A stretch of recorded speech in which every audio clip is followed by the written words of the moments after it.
திருகோணமலை கந்தளாய் பிரதேசத்தில் இருக்கிற ஒரு பாடசாலையில மனிதர்கள் உட்கொள்ள முடியாத உகந்தது இல்லை என்ற அடிப்படையில் இருக்கின்ற அல்லது விஷத்தன்மை கொண்ட ஒரு காய் அல்லது ஒரு விதை ஒன்றை உட்கொண்டதன் காரணமாக சுகவீனம் அடைந்த நிலையில் அல்லது மயக்கம் அடைந்த நிலையில 22 மாணவர்கள் கந்தளாய் வைத்தியசாலையில இன்றைய நாள்ல அனுமதிக்கப்பட்டிருக்காங்க. இந்த சம்பவம் தொடர்பாக இப்பொழுது பரவலா பேசப்படுது. இந்த விதை தொடர்பாக இப்பொழுது பகுப்பாய்வுக்கு அனுப்பப்பட்டிருப்பதாக சொல்லப்பட்டிருக்கிறது. மேலதிகமான அவசரமான சிகிச்சைக்காக 6 மாணவர்கள் திருகோணமலை வைத்தியசாலைக்கு மாற்றப்பட்டிருப்பதாக சொல்லப்பட்டிருக்கு. අත්තලේ අල්තාරික් මහාවිද්‍යාලයේ ඇට වර්ගයක් ආහාරයට ගත්ත දරුවන් පිරිසක් තමයි රෝහලට අරන් ඇවිල්ලා තියෙන්නේ. දරුවන් 22ක් පමණ රෝහල් ගත කරලා තියෙනවා. இந்த மாணவர்கள்ல 20 மாணவர்கள் ஆண் மாணவர்களும் 2 பெண் மாணவிகளும் இதில் அடங்குறாங்க. மொத்தமாக 22 பேர். ඇත්ත බවුන් ගෙනාපු ආහාර නෙමෙයි, ආහාර වලට අමතරව වෙන යම්කිසි ඇට වර්ගයක් ඒගොල්ලෝ ආහාරයට මේ ළමයි 22 දෙනාම අරගෙන තියෙනවා. 6ஆம் வகுப்புல கல்வி வருகின்ற மாணவர்கள் என்ற தகவலும் வெளியாகி இருக்கிறது. இந்த விடயம் தொடர்பாக இப்பொழுது ஆராயப்படுகிறது. இந்த விதையை உட்கொண்டதால தான் இவங்களுக்கு இந்த மாதிரி ஒரு விஷத்தன்மை ஏற்பட்டதா உணவுல என்ற அந்த ஆய்வுகள் நடந்து வருது, அல்லது வேறு ஏதாவது உணவுகள் உட்கொண்டாங்களா என்பது தொடர்பாகவும் இப்பொழுது விசாரணைகள் நடந்து வருவதாக சொல்லப்படுது. இந்த விதையை ஒரு மாணவர் வீட்டில இருந்து தான் கொண்டு வந்திருக்காரு, இதைத்தான் பகிர்ந்து உண்டாங்களா என்ற மாதிரியும் சொல்லப்படுது. இது ஒரு விஷ கொண்ட ஒரு விதை அப்படின்ற மாதிரி இப்ப ஆரம்ப கட்டத்துல சொல்லப்படுது. இதைத்தான் உண்டாங்களா இல்ல வேறு எதுவும் காரணங்களா என்பதற்காக இன்னும் உறுதிப்படுத்தப்பட்ட தகவல்கள் இல்ல. අපිට සැකයක් තියෙනවා මෙන්න මේ ඇට වර්ගය නිසාද මේ ළමයිට විස වුණේ කියලා. අපි මේ වෙනකොට පරීක්ෂණ පවත්වාගෙන යනවා. பொதுவா மாணவர்களிடையே வகுப்புல யாராவது உணவு கொண்டு வந்தா அது பகிர்ந்து சாப்பிடுறது, கொடுத்து சாப்பிடுறதுன்றது பழமையானதான். இது நமக்கு தெரிஞ்ச உணவா இருந்தா அது பிரச்சனை இல்லை. ஆனா இந்த மாதிரியான தெரியாத விதைகள், காய்கள் அப்படின்னும் போது மாணவர்கள் மிக அவதானமா இருக்க வேண்டியது கட்டாயமானது. கடந்த 15 வருடத்துல இலங்கையில திருமணம் முடிக்கின்ற விகிதம் 28% குறைஞ்சிருக்கான். பதிவு திருமணங்கள் அல்லது பதிவு செய்யப்படுகின்ற திருமணங்களுடைய எண்ணிக்கை இந்த அளவு குறைந்திருக்கிறது என்ற கணக்கெடுப்பு வெளிவந்திருக்கிறது. பொதுவா பார்க்க போனா இப்பொழுது யாருமே பதிவு திருமணம் இல்லாம திருமணம் செய்யறது இல்லை. அதாவது ரெஜிஸ்டர் பண்ணாம திருமணம் நடக்கிறது மிக மிக குறைவுன்னு சொல்லலாம். அந்த மாதிரி இருக்கும்போது திருமணங்கள் நாட்டுல நடந்தா கட்டாயம் பதிவாகும், அதுல எந்த மாற்றமும் இருக்காது.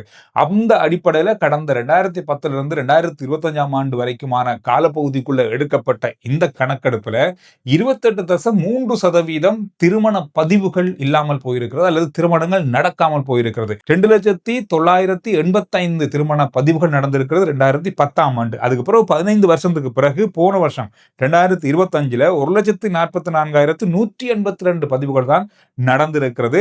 இதை விட 2024ல இதை விட குறைவுன்னு சொல்லப்படுது. 1,39,290 திருமண பதிவுகள் தான் நடந்திருக்கிறது. 28% இந்த பதிவுகள் குறைந்திருக்கிறது. இதற்கு காரணம் வந்து பொருளாதார சிக்கல். வெளிநாடுகளுக்கு இளைஞர்கள் அதிகமாக இப்ப வேலைக்கு போக ஆரம்பிச்சிருக்காங்க. இங்க வேலை செஞ்சாலும் திருமணம் கட்டக்கூடிய அளவில் அல்லது ஒரு குடும்பத்தை கொண்டு நடத்தக்கூடிய வகையில வருமானம் குறைவு, வேலை அந்த அளவு செலவு அதிகரித்திருக்கிறது. இந்த மாதிரியான பல காரணங்கள் சொல்லப்படுது. இதுல இன்னும் ஒரு முக்கியமான விஷயம் சொன்னா, இப்ப இருக்கிற இளைஞர்கள் யுவதிகள் மத்தியில திருமணத்தின் மீது அந்த அளவு பெரிய அளவான ஆர்வம் இல்லை, நம்பிக்கை இல்லை. இந்த மாதிரியான பலதரப்பட்ட சிக்கல்கள் காரணமாக இலங்கையில திருமண பதிவுகள் அல்லது திருமணம் நடக்கின்ற எண்ணிக்கையில பாரிய வீழ்ச்சி ஏற்பட்டிருப்பதாக கணக்கிடப்பட்டிருக்கிறது. இது மட்டுமில்லாமல் போன கிழமைக்கு முதல்ல நாங்க பார்த்தோம், பிறப்பு வீதமே இலங்கையில பெரிய அளவாக குறைந்திருக்கிறது. கடந்த 10 வருஷத்தை ஒப்பிட்டு பார்க்கும்போது கிட்டத்தட்ட 41% வீழ்ச்சி பிறப்பு வீதத்துல ஏற்பட்டிருக்கிறதுன்றது மிகப்பெரிய ஒரு கவலைக்குரிய விஷயம். ஒட்டுமொத்தமாக 15 வருஷத்தை சும்மா பார்க்கும்போது நாம தேடி பார்க்கும்போது தரவுகள்ல புள்ளி விவரங்கள்ல பார்த்தா 2010ஆம் ஆண்டு 3,63,088 குழந்தைகள் பிறந்திருக்காங்க. அவங்களுக்கான பிறப்பு சான்றிதழ்கள் பதிவாகி இருக்கிறது 2010ஆம் ஆண்டு. 2024ஆம் ஆண்டு இறுதியாக எடுக்கப்பட்ட தரவுகளின் அடிப்படையில பார்த்தா 2,14,570 பதிவுகள் தான் நடந்திருக்கிறது. 41% வீழ்ச்சி இந்த 14 வருஷங்கள்லேயே இந்த அளவுக்கு வீழ்ச்சியை சந்தித்திருக்கிறது. இலங்கையினுடைய மக்கள் தொகை அண்மையில கணக்கெடுக்கப்பட்டு வெளியான தரவுகள்ல 2,17,63,000 பேர் நாம இலங்கையில இருக்கிறோம். பதிவு செய்யப்பட்டு உத்தியோகபூர்வமா புள்ளி விவர திணைக்களத்தால் எடுக்கப்பட்ட தரவுகள்ல இத்தனை பகுதி மக்கள் இருக்கும்போது, 2 கோடிக்கு மேல அதிகமா மக்கள் இருக்கும்போது ஒரு வருஷத்துல 2 லட்சம் திருமணம் கூட நடக்குது இல்லை அப்படின்றதுதான் இந்த பதிவுகள்ல சொல்லப்பட்டிருக்கிற. ஒரு காலத்துல 2 லட்சத்துக்கும் அதிகமான 2.5 லட்சத்துக்கும் அதிகமான திருமணங்கள் பதிவாகி இருந்தது. கிட்டத்தட்ட 15 வருஷத்துக்கு முதல்லயே. இப்ப மக்கள் தொகையும் அதிகரிச்சிருக்கு, ஆனா திருமண விகிதம், பிறப்பு வீதம் குறைந்திருக்கிறது இதுக்கு நிறைய காரணங்கள் இருக்கு. இந்த சொல்லப்பட்ட காரணங்களையும் தாண்டி வேறு ஏதாவது காரணங்கள் இருக்கா அப்படின்றத நீங்க கருத்துக்கள்ல சொல்லுங்க. இலங்கையினுடைய காலநிலையில வரப்போற மாதங்கள்ல ஒரு சில மாற்றங்கள் ஏற்படும் அப்படின்ற மாதிரி எதிர்ப்பு கூறப்படுது. சர்வதேச ஊடகங்களாக இருக்கட்டும், சர்வதேச வானிலை அவதான நிலையங்கள் குறிப்பிடுகின்ற தரவுகளாக இருக்கட்டும், இலங்கையினுடைய வானிலை தொடர்பான தரவுகளை எடுத்து பார்த்தா கூட இந்த மாதிரியான விஷயங்கள் இருக்கு. ஆகஸ்ட், செப்டம்பர், அக்டோபர் மாதங்கள்ல பெய்ய போற மழை வழமையை விட அதிகமாக இருக்கும். வெள்ளப்பெருக்குகள் ஏற்பட வாய்ப்புகள் இருக்கின்ற மாதிரி எதிர்ப்பு கூறப்படுது. இதை தவிர சர்வதேச ரீதியில கணிக்கப்பட்ட பல நாடுகளுடைய வானிலையில இலங்கையும் இதுல உள்ளடக்கப்பட்டிருக்கிறது. கிட்டத்தட்ட வரப்போற 2027ஆம் ஆண்டினுடைய ஆரம்ப பகுதியிலிருந்து 50% காலநிலையில மாற்றம் இருக்குன்னு சொல்றாங்க.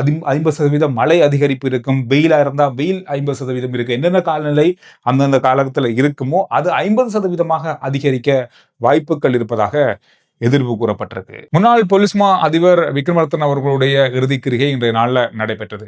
அவருடைய உயிரிழப்பு தொடர்பாக இப்பொழுது விசாரணைகள் நடந்து வருது. ஆரம்பத்துல தற்கொலை அப்படின்னு சொல்லப்பட்டாலும் கூட இதுவரைக்கும் உறுதிப்படுத்தப்படலைன்னு சொல்லப்படுது. அவருடைய பிரேத பரிசோதனையில கூட அவர் தற்கொலை செய்து கொண்டாரா அப்படின்ற தொடர்பான அறிக்கைகள் முழுமையாக வெளியிடப்படலை அப்படின்னு சொல்லப்படுது செய்திகள்ல. குறிப்பா இது தொடர்பான விசாரணைகள் இப்பொழுது நடந்து வருவதாக சொல்லப்படுது. அவருடைய தற்பாதுகாப்புக்காக அல்லது அவருடைய பயன்பாட்டுக்காக இருந்த துப்பாக்கி தான் வெடித்திருக்கிறது என்ற தரவுகள் வெளியானாலும் அது தற்கொலையா அல்லது தற்செயலாக வெடித்ததா என்பது தொடர்பாக இதுவரையில உறுதிப்படுத்தப்பட்ட தகவல்கள் குறிப்பிடப்படல. பிரேத பரிசோதனையிலையும் தற்கொலையா இல்லையா என்பது தொடர்பான முழுமையான விளக்கமான தரவுகள் இல்ல வெளியிடப்படலை என்றும் சொல்லப்படுது. எனவே இன்றைய நாள்ல இறுதிக்கிரியை நடந்திருக்கிறது. எனவே அவருடைய உடல் தகனம் செய்யப்படல, அடக்கம் செய்வதற்கான அனுமதி தான் வழங்கப்பட்டிருக்கு. எனவே அவர் 35வது பொலிஸ்மா அதிபராக இலங்கையினுடைய போலீஸ் துறையில கடமையாற்றிருந்தார். எனவே அவர் ஒரு அரச அதிகாரி அப்படின்ற அடிப்படையில் அவருக்கு முழுமையான அரச மரியாதையோட அவருடைய இறுதிக்கிரியைகள் இன்றைய நாளில் நடைபெற்றது. அமெரிக்கா ஈரான் தொடர்பான போர் பதட்டம் தொடர்ச்சியாக அதிகரித்திருக்கிறது. சற்று நேரத்துக்கு முன்பு ஒரு தகவலை பார்க்க கிடைத்தது. சவுதி அரேபியாவுக்கு எதிராக கடல் வழியான தடையை விதிக்க போவதாக ஏமனின் ஹுர்தி கிளர்ச்சியாளர்கள் அறிவிச்சிருக்காங்க. காரணம் என்ன சொன்னா, இப்பொழுது ஹூமுஸ் கால்வாய் வழியாக செல்லுகின்ற ஈரானிய கப்பல்களை அமெரிக்க கடற்படை தடுத்திருப்பதன் காரணமாக இப்பொழுது செங்கடல் வழியாக சவுதி அரேபியாவில் இருந்து எண்ணெய்களை கொண்டு போகின்ற கப்பல்களை தடுப்பதற்கு ஈரானுக்கு ஆதரவு வழங்குகின்ற இந்த கிளர்ச்சியாளர்களுடைய படை தயாராகி வருவதாக அண்மை நாட்களாக சொல்லப்பட்டது. எனவே செங்கடல் வழியாக செல்லுகின்ற பாதையும் இப்பொழுது மூடப்படுவதற்கான அச்சநிலை இப்பொழுது உருவாகி இருக்கிறது இந்த அறிவித்தல் மூலமாக. இதன் காரணமாக எண்ணெய் விலை இன்னும் அதிகரிக்க வாய்ப்புகள் இருக்கு. இன்றைய நாளில் $90 தாண்டி இருக்கிறது கச்சா எண்ணெயுடைய விலை. இது ஒரு பாரிய விலையேற்றமாக வரப்போற நாட்கள்ல இருக்க போது. ஏற்கனவே பல நாடுகள்ல அதிகரித்த விலையேற்றம் இன்னும் குறையறதுக்கான வாய்ப்புகள் இருந்தது. ஆனால் இன்னும் இந்த விலையேற்றம் அதிகரிக்க வாய்ப்புகள் இருப்பதாக எதிர்ப்பு கூறப்படுது. இந்த விஷயங்கள் தான் இன்றைய நாளில் பார்க்கப்பட்ட மிக முக்கியமான செய்திகளுடைய சுருக்கம்.